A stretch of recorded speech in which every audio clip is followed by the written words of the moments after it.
বিশেষজ্ঞদের মতে বাংলাদেশ শীঘ্রই বড় কোনো ভূমিকম্পের মুখোমুখি হতে পারে। মায়ানমারে সম্প্রতি যে ভূমিকম্প হয় তার মাত্রা ছিল 7.7 মাত্রার। একই সাথে 8.2 মাত্রার ভূমিকম্প হয়েছে থাইল্যান্ডেও।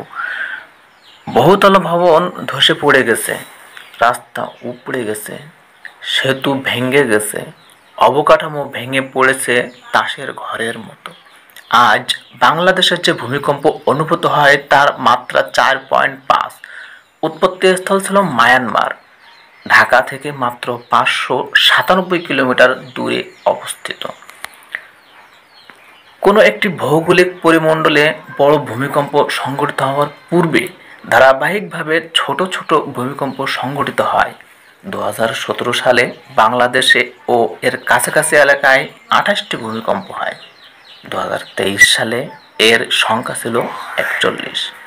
2024 সালে তা বেড়ে পৌঁছে যায় 54-তে।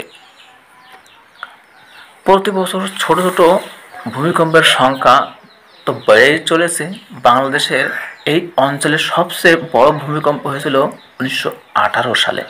রিক্টার স্কেলে এর মাত্রা ছিল 8। এতে মারা যায় প্রায় 1.5 লাখ মানুষ। ভূতাত্ত্বিকদের মতে একটা বড় মাত্রার ভূমিকম্প হওয়ার 100 বছর পর আবার ওই দেশটিতে বড় মাত্রার ভূমিকম্প হওয়ার সম্ভাবনা থাকে। 1918 এর 100 বছর পার হয়ে গেছে, এখন 25। ইন্ডিয়ান, ইউরেশিয়ান এবং বার্মা তিনটি গতিশীল প্লেটের সংযোগ স্থলে বাংলাদেশ অবস্থান বলে যে কোনো সময় বাংলাদেশের বড় ধরনের ভূমিকম্প আঘাত হানতে পারে।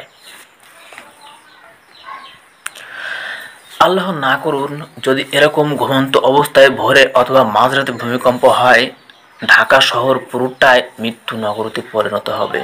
বাড়িঘর ধুলোয় মিশে যাবে, ফ্লাইওভার ব্রিজ ভেঙে পড়বে, বিদ্যুৎ গ্যাস আগুন ধরে যাবে, পানির লাইন ফেটে পড়বে।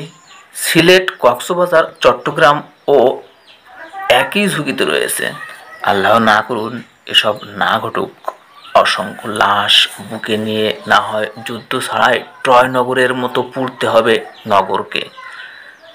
অতীতে সাভারে শুধুমাত্র একটা ভবন ধসে পড়ায় তার থেকে উদ্ধার কার্যক্রম চালাতে সরকারের লেগেছিল 7 দিন।